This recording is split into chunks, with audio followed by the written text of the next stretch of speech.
buenas tardes, bienvenidos a Sin Filtro Electoral. Seguimos con nuestra ronda de plática, de discusión, de entrevista con los candidatos presidenciales en este formato en el que nos acompañan editores y periodistas de Guatevisión y Prensa Libre. Para la entrevista de esta ocasión nos acompaña Isaac Farchi. Don Isaac, bienvenido, candidato por el partido Visión con Valores, y también se agrega a esta discusión, a esta plática, Juan Manuel Fernández, editor de Economía de Prensa Libre, y nuestra reportera de Guatevisión, Dulce Rivera. A los dos también muy buenas tardes, muy buenas noches para quienes nos vayan a ver en televisión a las 10 de la noche. Don Isaac, primero muchas gracias por aceptar la invitación. Cuéntenos un poco de usted y por qué se lanza a la candidatura presidencial, una persona que entiendo ha dedicado la última parte, los últimos 15, 20 años de su vida a vivir en Israel. ¿Por qué participar en estas elecciones? Bueno, contándole de mí, nací en Guatemala, aquí crecí, me fui a estudiar al Tecnológico de Monterrey, regresé a Guatemala donde puse empresas, generé empleo y conocí a mi esposa y empezamos a tener a nuestros hijos. A los 40 años decidimos emigrar a Israel para cumplir parte de las cosas que como judíos tenemos que cumplir, y los últimos 18 años hemos vivido ahí. Yo tengo 58 años al día de hoy. Entonces, ese es... Háblenos ahora de su propuesta de gobierno. ¿Qué le ofrece Isaac Farchi y Visión con Valores al electorado guatemalteco? Ok, voy a completar, ahorita me acordé parte de su pregunta, el por qué estoy aquí. Da un poquito de tristeza y a veces hasta rabia oír de afuera las cosas que pasan en Guatemala. Cuando uno ama a su país, cuando uno está fuera de su país, como que todo lo que le van contando los amigos, y ahora en estas épocas modernas que todo está online, o sea, no hay que esperar ni siquiera media hora para enterarse uno de todo lo que está pasando, empieza a molestar de que de nuestro país solo vengan cosas negativas y no buenas. Guatemala es uno de los destinos turísticos de los israelíes, les gusta mucho, está de moda. Se oye, yo fui a Guatemala, estuve en Atitlán, estuve en La Antigua, estuve en Tikal, les gusta venir aquí. Y hemos pasado varias vergüenzas, que regresan chicas que han sido violadas, muchachos que han sido asaltados o inclusive apuñalados y baleados, y nos da esa clase de pena. Siempre hemos pensado de que no, un país tan hermoso como el nuestro y que ha beneficiado tanto a Israel, no es justo que se oiga solo la parte mala de Guatemala. Y bueno, hace años que teníamos el proyecto de reingresar a la política para tratar de hacer algo por nuestro país, pero con la situación que cada vez los movimientos políticos se miraban más perversos, con gente no sana, y la oportunidad no se estaba dando. Cuando yo recibí la llamada de Armando Castillo ofreciéndome la presidencia, el cual quiero que sepan, no fue el primero que me ofrece una presidencia, ya anteriormente me habían ofrecido también, le pedí que me diera unas horas para poder tomar la decisión.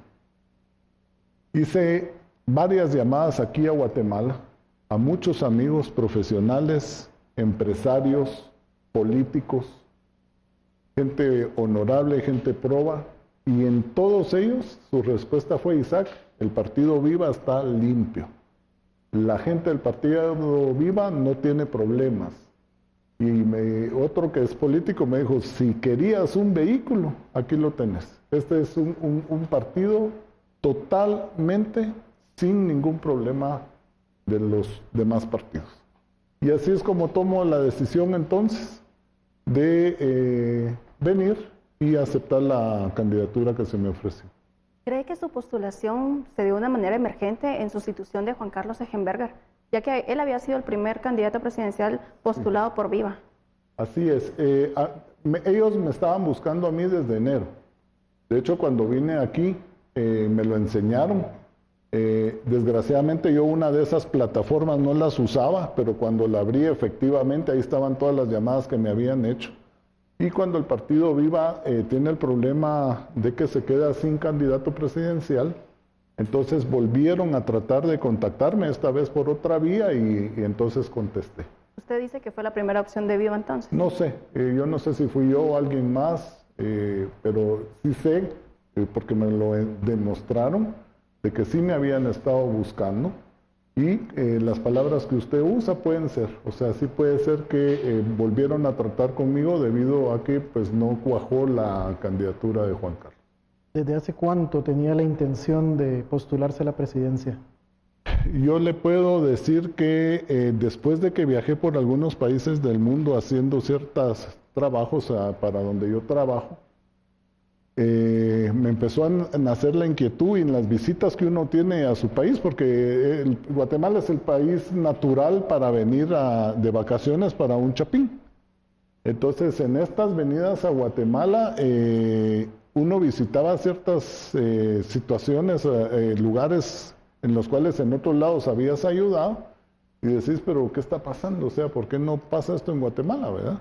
¿Por qué no vamos para adelante? Y cada vez que venías sentís ese atraso, o sea, como que nos suspendieron en el tiempo.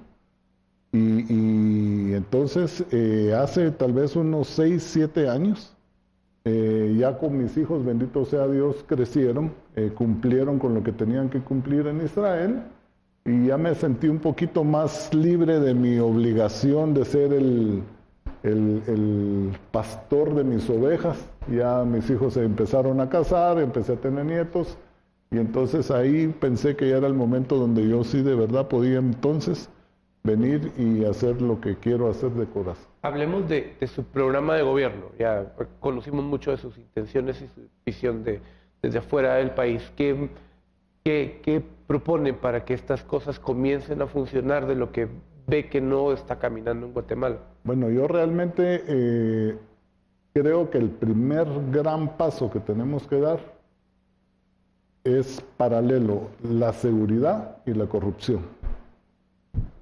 Nosotros tenemos que entrarle fuertemente a un sistema de seguridad en el país donde la gente lo sienta, donde la gente lo perciba, y que nosotros realmente podamos vivir con esa tranquilidad que se viven en otras partes del mundo. Y paralelamente, en el mismo minuto, atacar la corrupción también fuertemente. Y la corrupción para mí tiene 2 vías y tiene 3 actores. Tiene la parte vertical, o sea, la que emana, digamos, de la cabeza hacia abajo. Está entrelazada entre instituciones e instituciones, porque no es exclusividad del Ejecutivo donde hay corrupción. O sea, nosotros vamos a tomar el Ejecutivo, pero no sirve de nada que limpiemos el Ejecutivo si en las demás cabezas, en las ramas instituciones del Estado judicial, el legislativo, otras secretarías, fiscalías, etcétera, continúa la corrupción, porque entre ellas también hay conexión. ¿Y cómo evalúa estos últimos 4 años en los que hemos estado metidos en esta discusión sobre la persecución a los corruptos? Cayó el gobierno de Otto Pérez Molina y muchos de sus funcionarios están ahí.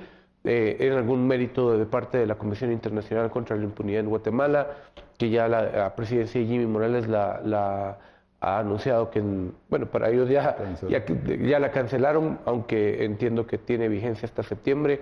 ¿Qué valoraciones hace en materia de corrupción en ese tema? Bueno, obviamente sacamos el tema al público, que antes se sabía y era una situación que se tenía casi que bajo la mesa, y ahora se volvió público y se volvió político. El problema es en el momento que lo volvemos político. Hoy, por ejemplo, de Adrián Hiela, lo dejan libre por falta de pruebas después de estar 4 años de estar purgando la cárcel. Entonces, esa persecución o esa necesidad de hacer noticia con este tema dejó, por un lado, la buena intención de realmente perseguir a los corruptos que sí están metidos y están involucrados en esta maraña de corrupción que hay en todo el sistema nuestro. La pregunta que yo me hago, si sirvió de algo todo eso, porque si seguimos viendo, sigue. Ayer me visitó una persona y lo vi, como veo a muchos chapines, lo vi decepcionado, lo vi de bajón, lo vi deprimido, y le digo, ¿qué te está pasando? Me dice, mira vos, tengo 2 años esperando que me autoricen una situación. Me mandan de oficina a oficina. Cada oficina que llego tengo que pagar. Cada oficina que llego tengo que lubricar. Y no avanzo. No avanzo. Se me está acabando el dinero que quiero invertir. Se me bajaron los deseos. Uno de los 3 socios ya se fue y no logramos avanzar. Don Isaac, disculpe, 3 acciones concretas que usted propone. Usted habla de seguridad y habla de lucha contra la corrupción. Sí. Venimos de una campaña en la que la corrupción fue la bandera, fue la promesa, y bueno, la percepción del electorado es diferente. 3 acciones concretas que usted viene a proponer en temas de seguridad y en temas de lucha contra la corrupción. En seguridad, antes que todo, hay que crecer el número de las fuerzas de seguridad que tenemos. Tiene que haber presencia de seguridad en las calles. ¿Solo Policía Nacional Civil o también Ejército? También Ejército. Hay que crecerlo, pero cada quien donde le corresponde prestar la seguridad. La Policía Nacional Civil la tenemos que crecer no solo en número, en tecnificación la tenemos que tecnificar y hacer que cada una de estos, como digamos la palabra comandos que vamos a especializar, luche específicamente a lo que se le está creando, porque hay varias clases de problemas que tenemos que nos causan la inseguridad. Tenemos que profesionalizar en ellos a lo que van a estar. Y la presencia en las calles, se necesita número y el equipamiento. O sea, no podemos pretender que nos defiendan policías, que ellos mismos andan contando cuántas balas traen en la bolsa. Y si necesitan más, pues por ahí necesitan ellos hacer cooperacha, y eso ya son motivos de corrupción, porque él no lo va a agarrar de su sueldo. De algún lado tiene que sacar para comprar o para ajustarse el uniforme, digamos. Entonces, tenemos que hacer una pausa, pero cuando regresemos seguimos hablando de estas propuestas y de otros ejercicios más que tenemos en esta plática. Acompáñenos, #SF Electoral, aquí en esta entrevista especial.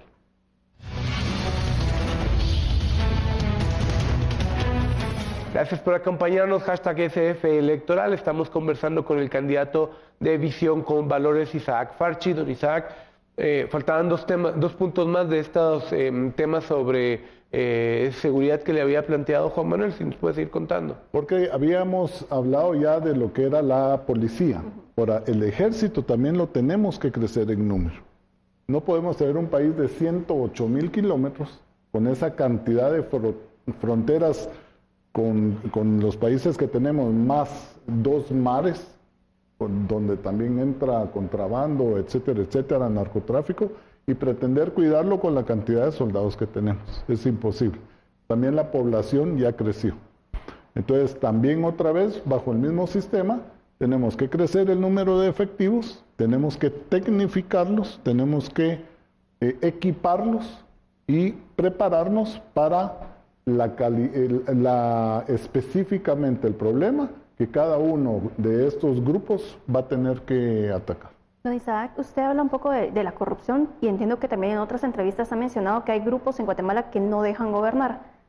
¿A qué grupos se refiere y cómo pretendería usted gobernar si todavía siguen estos grupos atrás del poder y tratando de manipular un poco?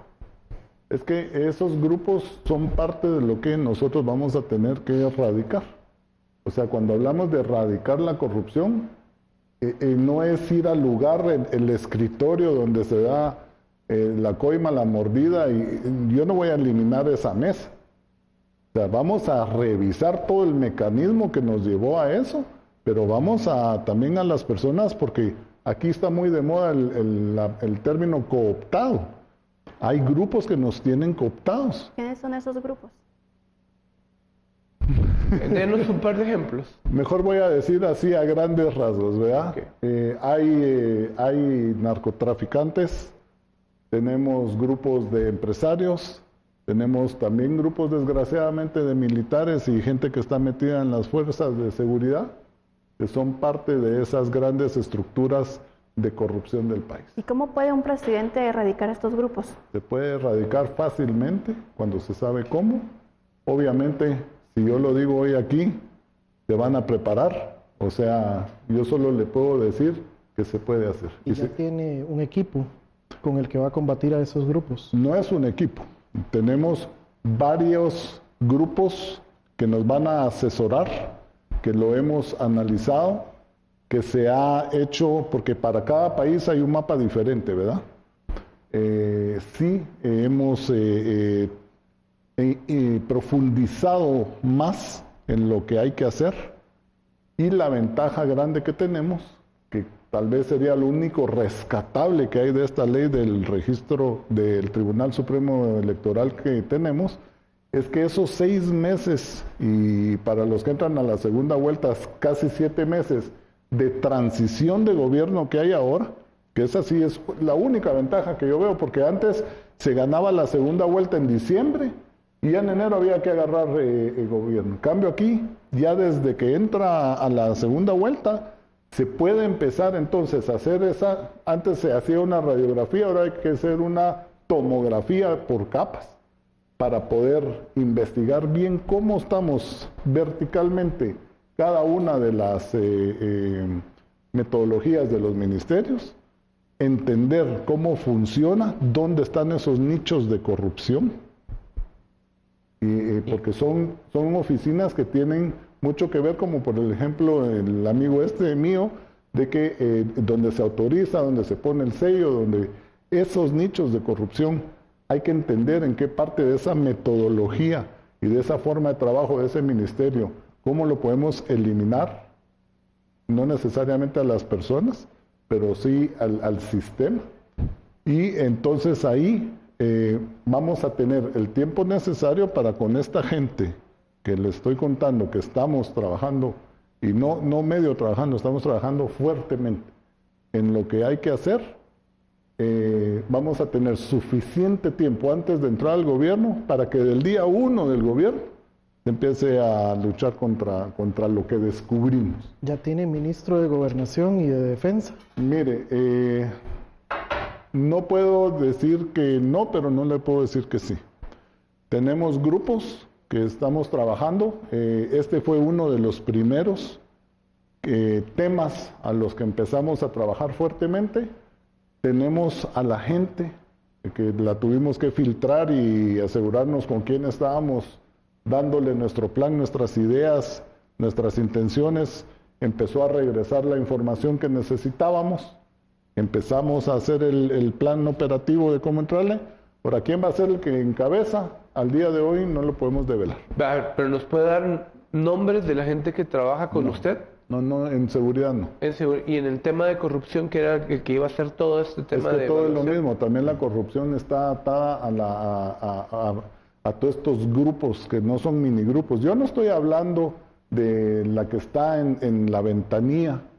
Y bueno, ya que todo el mundo agarra, pues... Yo también agarro. Sí, aunque quiero ser bien claro y quiero ser justo moralmente y con mi corazón, de que no todos los que trabajan en el gobierno son corruptos.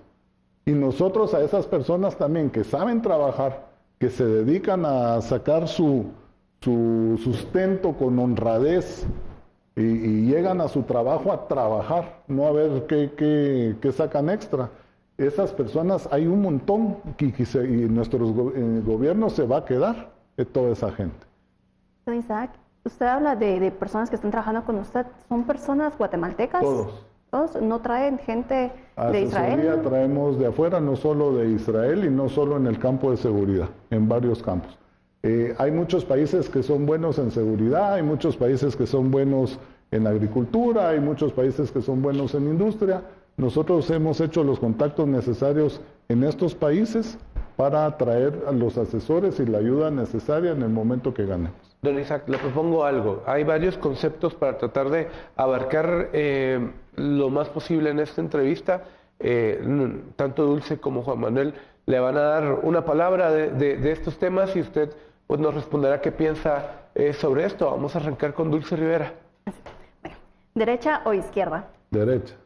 Triángulo norte. Parte de nuestro problema. Embajada en Jerusalén. Un éxito. Palestina. Es necesario que nazca. ¿Cuál es su concepto de familia? Es lo más grande que un hombre y una mujer pueden tener y es la base de la sociedad. Pena de muerte. Aceptada, va conmigo. Reelección presidencial. Debido a los malos gobiernos que hemos tenido en un país como Guatemala, no va, aunque si tuviéramos después de un tiempo que los gobiernos empiecen a trabajar bien, yo creo que el Congreso y el pueblo pediría ya que las gentes buenas pudieran entonces empezarse a reelegir. Por el momento creo que no se debería de aceptar. Israel. Un país ejemplar en el mundo. En pocos años logró lo que ha logrado por la unión de su gente y por saber invertir en lo que la gente necesita. La última, Corte de Constitucionalidad. Corte de Constitucionalidad debería de ser más honorable en los trabajos que hace y debería de ser más ágil para emitir sus resultados. Juan Manuel. Don Isaac, la CICIG. La CICIG cumplió su función, ya se acabó. El ejército en las calles. De acuerdo cuando es necesario. El aborto. Negativo, bajo ningún punto de vista. Derechos humanos. Para todos. Efraín Ríos Montt. Fue en su tiempo un general que nos salvó de ciertas situaciones, pero afectó parte del país. Una figura en la historia guatemalteca. Tribunal Supremo Electoral. Empezó en el tiempo de Méndez Gerbruger, siendo un orgullo para todos los guatemaltecos. Actualmente yo creo que ha causado muchas dudas en muchos guatemaltecos. La Iglesia. Es necesaria de cualquier credo, tanto judía como católica como evangélica. Es la base moral de la familia, que es la base de la sociedad. Donald Trump. Mi héroe. China o Taiwán. Los dos. Son hermanos, es el hermano grande, el hermano chiquito. Y yo creo que tenemos que tener y abrir relaciones con China también. Y el conflicto armado. Una pena. Yo vengo de un país con conflicto armado. No se debería de dar. Hay demasiada gente, en especial en Guatemala, inocente. Y si vemos para atrás, no nos llevó a nada. No debería de haber pasado. Y lo peor que yo siento de que estamos ahorita en una etapa que podríamos otra vez empujar la situación que se empezara de nuevo, un conflicto de primero a nivel sociedad, que después podría desembocar otra vez a un conflicto armado si no sabemos arreglar. ¿Y qué factores ve usted como para que se detone un nuevo conflicto? La polarización de la sociedad, la tremenda diferencia de clases sociales que nos han empujado ciertos partidos políticos, la falta de unión de este pueblo hermoso guatemalteco, que lo componemos todos, lo componemos toda la gente que vivimos y nacimos en Guatemala y que nos han simplemente dividido, y yo no veo cómo estamos, qué está haciendo el país, las instituciones, el gobierno, para que como un Lego cuadremos el uno con el otro. Y se puede, don Isaac. Se puede. En un país multicultural, sí, mire, diverso. Carchá. Y es que acabo de estar en Carchá la semana pasada. Mire, ahí está la respuesta de por qué podemos vivir todos juntos.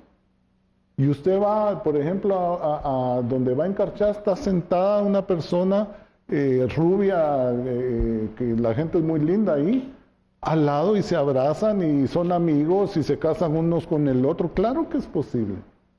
Tenemos en nuestro país ejemplos. Ahorita muy fresquito porque vengo de ahí, Carchá. Cuando usted ve la sociedad de Carchá dice, es posible. Claro que es posible. Pero ¿dónde, a ver, usted cree entonces que temas como el de la lucha contra la corrupción, el encarcelamiento que hubo de exfuncionarios, si es un factor que nos puede, o sea, ha habido polarización en la discusión cuando menos, pero No. eso va a caer en otros niveles? Yo no creo que nos polarizó, porque yo creo que todos los chapines estamos de acuerdo en que se pelee contra la corrupción. Puede ser que al corrupto no quiere que se pelee contra la corrupción, pero los otros 17 millones de guatemaltecos queremos que les corten la cabeza a los corruptos. Eso está más que claro. No fue eso lo que nos polarizó. Lo que nos polarizó, usted empezó derecha o izquierda. Empezamos otra vez a volvernos más para allá los de la derecha, más para acá los de la izquierda, y quedó un agujero en el medio que no es bueno. ¿Y cómo planea usted reunir a esos lados que están polarizados? Mire, cuando un país está en conflicto y cuando un país está convulsionado como nuestro país, se necesita hacer bandos, que es lo que ha pasado. Cuando nosotros, el país empieza a funcionar, y es lo que nosotros vamos a hacer que el país funcione, y las oportunidades para las personas empiezan a ser iguales para todo el mundo, la gente se empieza a acercar una a la otra.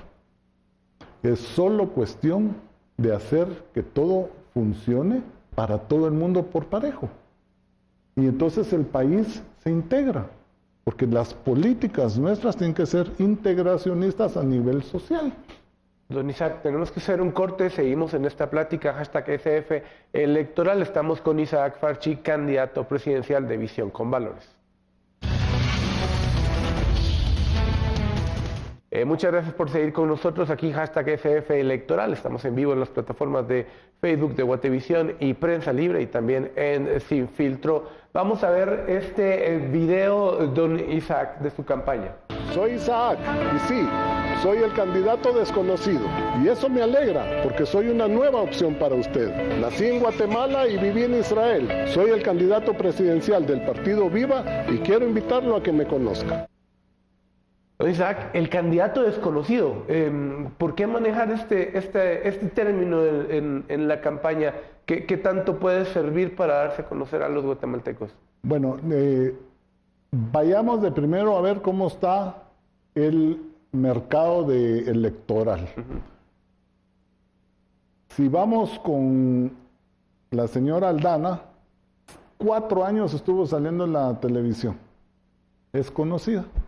La señora Sandra Torres, ya es su segunda vez que va a tratar de ser presidenta, más fue la esposa del presidente, ya es más que conocida. Tenemos a Suri Ríos, 16 años siendo diputada, y tenemos que también el FRG hizo gobierno y también estuvo en toda esta situación. Alejandro Yamatei, entre la alcaldía y las que se ha tirado a presidente, lleva más de 6 veces que el público ya lo conoce, y así nos podemos ir para abajo. De repente aparece alguien que nadie conoce, o sea, que no ha corrido. Es del grupo ese, pues yo soy el desconocido. Y queríamos marcar esa diferencia. ¿Y ser desconocido cree que podría ser un punto a su favor para generar la duda en los guatemaltecos, darle ese voto de confianza? Realmente a mí me gustaría que los guatemaltecos me dieran el voto de confianza porque conocieron mi plan de lo que vamos a hacer. No, un plan de gobierno es muy difícil exponerlo porque es gigante. O sea, por más que uno lo trate de resumir para hacer una versión más digerible para la gente, sigue siendo gigante. Entonces, pero por lo menos para que entiendan los grandes temarios, cómo se van a entrar, lo conozcan a uno como persona, sus capacidades, su preparación. Entonces a mí me gustaría que me escojan porque cree el pueblo que yo soy la solución. No me gustaría tampoco ser el antivoto de nadie. No me gustaría que me escogieran porque soy el desconocido. Desconocido era la manera de decir, miren, yo estoy aquí, no soy de los que ya han corrido, soy nuevo. Don Isaac, en redes sociales preguntan qué tanto conoce de Guatemala, si bien es cierto es guatemalteco, pero desde hace 18 años que vivía en Israel. Sí, Las cosas han estoy cambiado. hace 18 años en Israel, pero no es que viví 18 años seguidos en Israel y no venía a Guatemala. Vamos, venimos y otra cosa, mucha gente de Guatemala nos visitó en Israel. Cuando digo mucha gente es de 14 a 20 personas anuales, o sea, cada 2 o 3 semanas teníamos un nuevo visitante donde se cuenta, se oye, etcétera. Y la siguiente, como empezamos hablando, con los medios sociales actualmente como están, uno todo el tiempo está enterado de su país. Yo viajé, la última vez que estuve en Guatemala fue en octubre del 2018, hace apenas 6, 7 meses. No es que me quedé en una sala 18 años. Entonces, usted está consciente que conoce Guatemala y sí podría gobernarla, a pesar de los cambios que ha tenido. Y conozco, y aquí tal vez entra un poco algo muy importante que debo de mencionar, que es el vicepresidente que va conmigo. Con Ricardo Flores nos conocemos hace 32 años. Todo el tiempo nuestro tema es la política.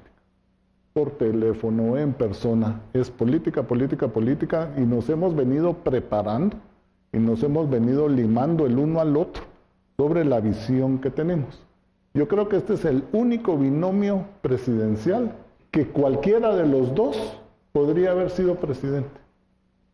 Si Ricardo hubiera sido el presidenciable y me invita a mí, yo le acepto. Me había dicho que sí. Sí, y ahorita en este caso, sabiendo que Ricardo iba a tomar la precaución de fijarse dónde nos íbamos a meter. Y ahorita pasó viceversa, yo entré del presidenciable. Ahora, Ricardo inclusive me ha visitado en Israel. Fuimos juntos a ver muchas situaciones. Por ejemplo, a él le interesaba ver todo esto de la tecnología agrícola. Fuimos a ver eso, fuimos al Tecnión de Haifa, nos abrieron puertas los científicos. Cuando hablamos de seguridad, lo llevé a la frontera con Gaza. Y ahí están las fotos en el blog de él para que ustedes puedan ver todo lo que estoy hablando. O sea, nos hemos preparado todo el tiempo para una posible oportunidad de gobernar y que ahora se dio. Mire, me preguntan, les ruego brevedad porque voy a tratar de cubrir varias preguntas que vienen en redes sociales de mucha gente que nos está viendo. Dice Samuel de León, ¿qué aplica de su experiencia en Israel para Guatemala? Bueno, número uno, yo quiero ahora exteriorizar lo que es el sentimiento de lo que yo quiero que pase aquí. Mi experiencia en Israel me demostró cómo un gobierno trabaja día a día para el beneficio de su gente. ¿Y cómo se nota eso? En la felicidad de la gente, en la felicidad de los jóvenes que saben que están en un país con oportunidades, en la felicidad de los negociantes, de los inversionistas, de los empresarios, que no andan pensando dónde irse, sino que dónde invierten más en su propio país. Se siente. Pero perdón, don Isaac, son países con dos realidades muy diferentes, Israel y Guatemala. Sí, pero a mucha distancia en cuanto a desarrollo. Pero acuérdese usted que en el año 80 Israel estaba peor que Guatemala.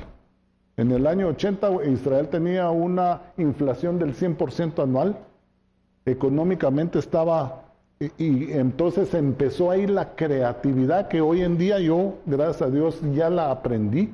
O sea, cómo se atacaron todos eso, no nos lo tenemos que inventar nosotros. Ya se lo inventó alguien más para aplicar. Y empezaron con todas estas capitales de riesgo de inversión. Y así empieza entonces a florecer el país. ¿Cómo implementar eso en Guatemala? De la misma manera. En Guatemala se puede empezar con capitales de riesgo, a que la gente empiece entonces ahora sí a tener la oportunidad de parte del gobierno y su contraparte de la iniciativa privada para que empiecen a florecer las microempresas, las empresas pequeñas, las medianas, etc. Apoyados desde el gobierno, obviamente que si se pone una cantidad de plata y el 90% se lo va a comer la corrupción, no hicimos nada. Entonces otra vez caemos al primer punto de limpiemos paralelamente, no vamos a esperar a que esté limpio para empezar a apoyar, pero empecemos por pegarle en la cabeza a la corrupción y luego reactivamos todo el sistema y es más fácil de lo que se piensa. Es bastante más fácil de lo que se piensa. Y también tenemos expertos en estos temas. ¿Nos da nombres ahí o tampoco? No, yo prefiero, mire, le voy a explicar por qué, no es que yo no quiera dar nombres. Las personas que están involucradas, y eso le pasa a todos los partidos políticos, hasta que no vean una realidad de que el partido llegó, ¿para qué van a ser expuestos al público? Optan por no quemarse. Sí, no solo no quemarse, sino que la gente me dice, mira vos, me da tanto gusto que hayas venido y si vos estás teniendo la valentía de hacerlo, yo lo voy a hacer con vos, pero que no se sepa que estamos involucrados hasta que realmente no lleguemos, porque aquí en Guatemala es como darse color por gusto, ¿verdad? Entonces están trabajando y están trabajando muchas horas. Ayer un grupo se fue a las 2 de la mañana de donde trabajamos y empezamos más o menos a las 11 de la mañana. Le están metiendo de verdad mucha canela, mucha energía, se ilusionan con los planes y están tratando, pero no es el momento. No es el momento de... Le preguntan en redes sociales, dice Juan José Dávila Recinos, ¿qué planes tiene para el sector agropecuario del país, el cual está muy abandonado y representa más del 60% de la población guatemalteca que vive del campo y lo que producen? Y con unas tierras maravillosas que tenemos. Los planes son gigantes que tenemos para agricultura, para ganadería, para pesca. Los planes que hay específicamente en esos puntos. Vamos a tener mucha cooperación de otros países. Yo les quiero poner un solo ejemplo, solo para que vean cómo estamos tratando de revertir la situación más rápido de lo que se ha hecho hasta el momento.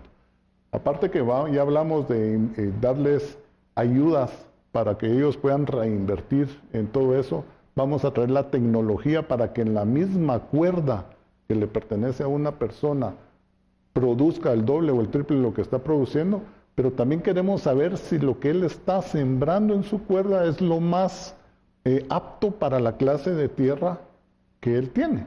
De repente si le recomendamos otra clase de siembra, porque aquí tenemos sectores en Guatemala, podríamos volverlo más beneficioso para él y que en vez de que la meta sea tener un poquito de maíz para mí, para mi familia, que él pueda producir un producto que realmente sea de calidad, se venda y tenga el dinero, no para comprar un poquito de maíz, un montón de maíz y reinvertir en su tierra. ¿Cómo financiar ese proyecto? Hay muchas maneras de financiarlo, pero las mismas personas, yo solo quería decir una cosa, quiero poner un ejemplo. Si regresamos a Israel, hay 6,000 ex-becarios que han ido de Guatemala a Israel, yo creo que en los últimos 40 años, una cosa así. Yo me puse a pensar 6,000 en un número grande de años, 30, 40 años. ¿Por qué no traer gente de allá para acá y hacemos 6,000 cada 3 meses? Es más fácil traer 200 técnicos a que nos revisen todo el país, a que nos digan aquí sirve esto, aquí sirve esto, aquí sirve esto, y ya con eso, entonces ahora sí, ir a ayudar a nuestra gente. Y hacer eso que hacemos mandando a nuestra gente a Israel, becarios, y que se van grupos de 10, grupos de 8, grupos de 4, agarrar aquí y hacer de a 200 en 200, vamos a hacer 6,000 en cuestión de meses. Entonces en 4 años no vamos a tener 6,000, vamos a tener 120,000 gente entrenada y que sabe para qué sirve su tierra. Y que sabe cómo tecnificarla y cómo sacarle más provecho al metro de tierra que tienen. Don Isaac, yo quiero regresar a la pregunta de Dulce del tema del financiamiento, sí, porque tanto lo que nos dijo en el primer bloque de la seguridad, sí, son temas que necesitan presupuesto, sí, quizás más del actual, y la realidad política del Congreso complica a veces la aprobación del presupuesto nacional, como por ejemplo el año antepasado que no se aprobó. Entonces, ¿de dónde o cómo va a haber un liderazgo para que se haga un plan de gastos acorde a lo que es su propuesta y cómo vas a financiar todas estas propuestas? Ok, volvemos a caer casi que en el mismo círculo. Si nosotros eliminamos cómo el gobierno está gastando ese presupuesto, unos expertos hasta hablan del 90% del presupuesto en sueldos. Pero después vemos que hay sueldos de 65,000 pesos para una secretaria. Cuando esos 65,000 pesos se pueden volver los 12 policías extras que necesitamos en cierta área. Se pueden volver 12 maestros en una escuela que necesitamos en otra área. ¿Usted propone revisar todos los contratos en el Estado, hacer una reducción de salarios? Por supuesto que lo vamos a hacer. Vamos a revisar eso como parte precisamente. Es que en esa tomografía que le digo que vamos a hacer y que vamos a ir en capa por capa de los ministerios para entender la metodología, por qué está así armado ese ministerio, qué hace cada una de las oficinas, de las direcciones, etcétera, etcétera. Ahí vamos a traer también qué gana cada uno. No es posible que la gente quiera hacer sesiones a las 8 de la noche en adelante, porque entonces ahí ganan bonos extras y ahí ganan bono de riesgo. ¿La reducción de estos salarios saldría el presupuesto para estos programas? Pero es que yo, en nuestra percepción, si en vez de estar gastando 90% en salarios, el gobierno está gastando 40, 50% de su presupuesto en salarios, entonces ahora nos está sobrando 60 o 50% para hacer obras y no solo el 10%, y todavía de ese 10% vienen las coimas y las mordidas, etc. Ok, tenemos que hacer una pausa, seguimos con hashtag SF Electoral aquí en la entrevista con el candidato Isaac Farchi de Visión con Valores. Seguimos aquí con el hashtag SF Electoral platicando con Isaac Farchi, candidato a presidente por Visión con Valores. Don Isaac, mire, sigue mucha gente preguntando en redes sociales. Muchas gracias por participar. Quiero tomar dos preguntas. Una muy concreta para regresar al tema de seguridad, que era cómo combatir a las pandillas y qué sabe usted de ellas, que nos la manda Emanuel Galindo. Y Peter Sutuk Villatoro nos pregunta sobre qué piensa del muro de Trump, y eso me da paso también a preguntar qué piensa del tema de la migración, cómo contenerlo. Ok, empecemos el tema de las pandillas. Conocemos ya el modus operandi, tenemos el mapa, tanto de la ciudad capital como del país, cómo están operando. Y precisamente ahora que conocemos el modo operandi y dónde están ubicados y cómo, entonces se puede hacer el plan para erradicarlas, porque mi plan es erradicarlas. La segunda pregunta era... El muro de Trump y el tema muro de de Trump. Tomando en cuenta que había dicho que Trump era su héroe. En el sentido de que Donald Trump, si usted agarra a videos de Donald Trump, digamos del año 80, 85, 90, todo lo que él decía en aquel entonces lo sigue diciendo ahora. Es un hombre que ha tenido bien claro lo que había que hacer en su país y no cambió su discurso. Entonces, a mí me gustan las personas definidas y que tienen claro qué hacer. Y está haciendo ahora que Estados Unidos funcione. Por eso a mí no me gusta el que en el 80 dijo algo, en el 90 algo, y la semana pasada otra cosa, y la que viene se van como camaleones. No, eso a mí no me gusta. Véanlo ustedes porque están en el YouTube. Todas las entrevistas de él desde el año 80. Su discurso sigue siendo exactamente el mismo. El hombre tenía bien claro lo que hay que hacer con su país. Ok, el muro. El muro, creo que es un error. Sin embargo, sí funciona. Hay países que tienen problemas con gente que prácticamente los invaden, porque eso es alguien que entra a una propiedad que no es de él, como que alguien entrara al jardín de su casa, la está invadiendo, no tiene por qué hacerlo. En muchos países los muros, las vallas han funcionado para detener este flujo. Sin embargo, hay otras soluciones que se pueden implementar que no sean necesariamente el muro. Y ahorita hacemos un match con el tema de emigrantes. ¿Qué es lo que están buscando estos emigrantes en Estados Unidos? Una mejor vida. Exactamente. ¿Por qué? Porque no existe en su país. Donald Trump podría hacer muros, pongamos así entre comillas, porque yo no estoy hablando de la pared física, en nuestro país, por ejemplo. ¿Por qué no hacemos aquí un muro industrial? Lo que él se va a gastar en el muro en Estados Unidos, si nos ayuda aquí a Guatemala, estaba hablando usted de dónde sale el dinero, con creatividad y con ideas. Y podemos hacer aquí un muro industrial donde la gente no tenga por qué irse de Guatemala porque aquí sobra el trabajo. A mí me da tristeza cuando el primer paso del emigrante es venirse de sus pueblos a la capital. Esa ya es la primera mala señal. No estoy bien donde estoy, no tengo oportunidades donde estoy. Puede ser que se esté yendo un cerebro de ese pueblo o una persona que en el futuro pueda ser uno de los dirigentes del pueblo, pero no, se desarraiga de donde nació para buscar una mejor oportunidad.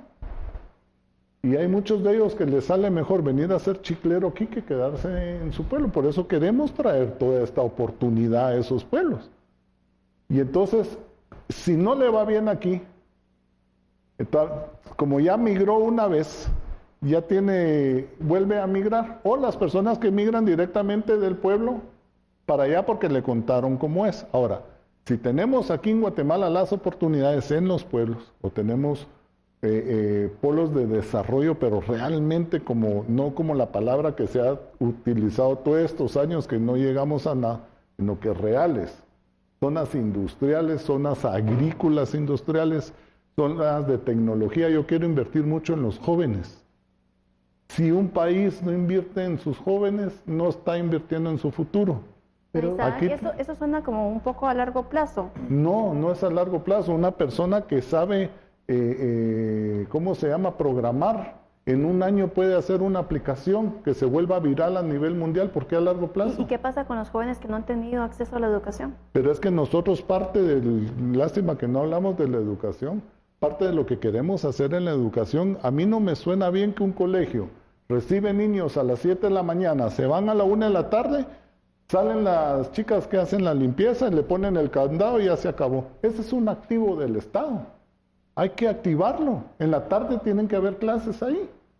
Ahora, no clases de matemáticas y lenguaje otra vez, tienen que haber otro montón de situaciones que a los niños les pueda abrir un futuro. Por ejemplo, clases de piano. ¿Cuántos buenos pianistas o violinistas tendremos por ahí? Clases de ballet, de fútbol, de programación, de robótica, de mecánica. Tenemos las instalaciones, le pertenecen al Estado de Guatemala. Lo que nos faltan son los maestros.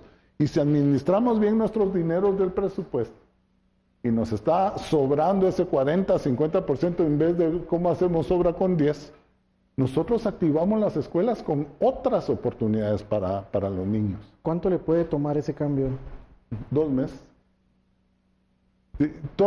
Va a tener el sindicato de maestros bloqueando la mitad de la ciudad. Sí, ojalá. Yo le digo que conmigo el sistema de Joviel Acevedo no va a funcionar. Don Isaac, se dice que se practica con el ejemplo.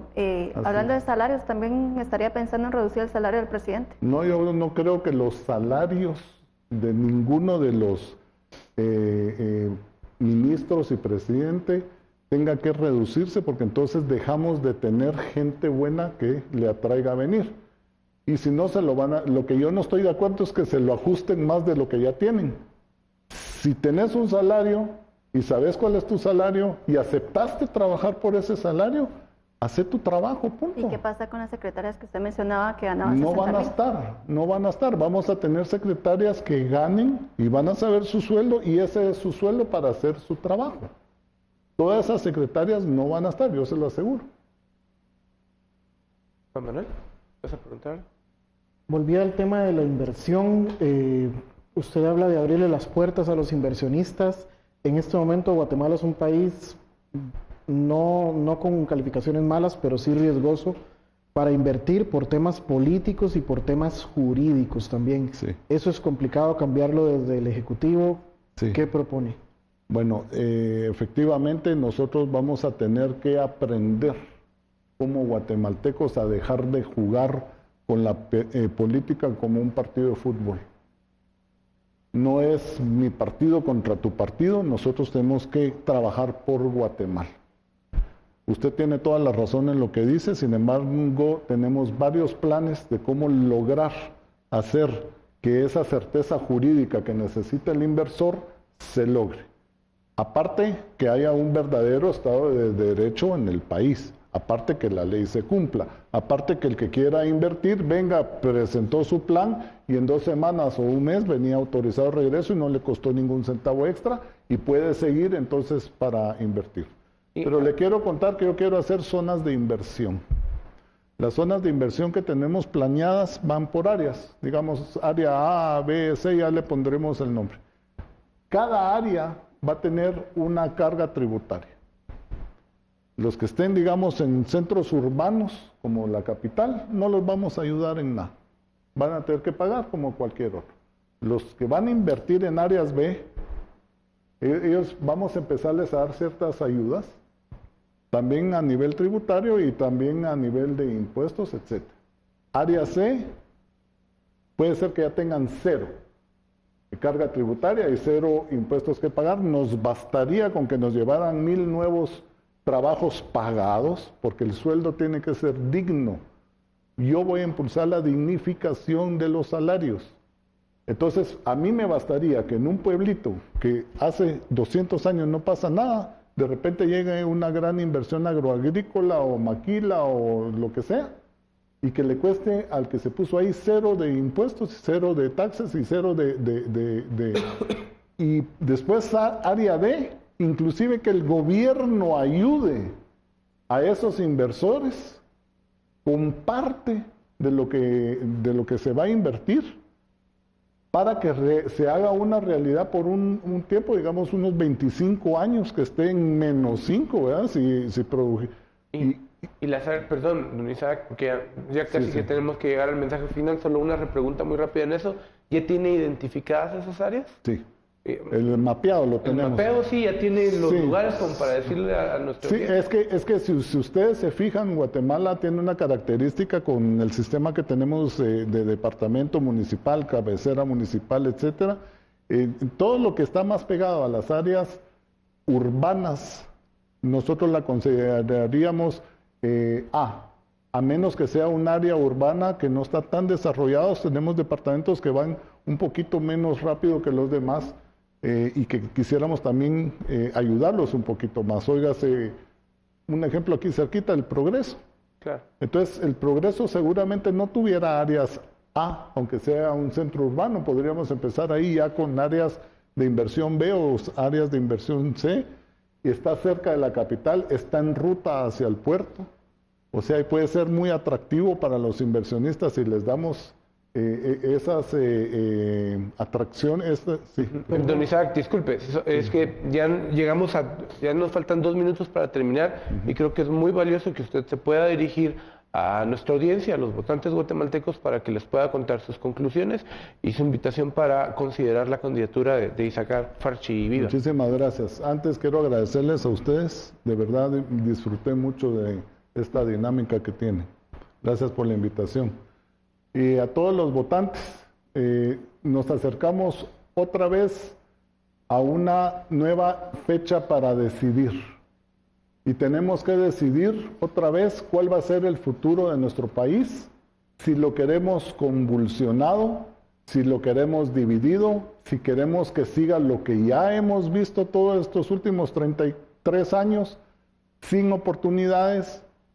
Si queremos seguir deprimidos, si queremos seguir con las malas noticias, o realmente queremos darle al país una nueva oportunidad con gente que sabe qué hay que hacer y cómo hay que hacer.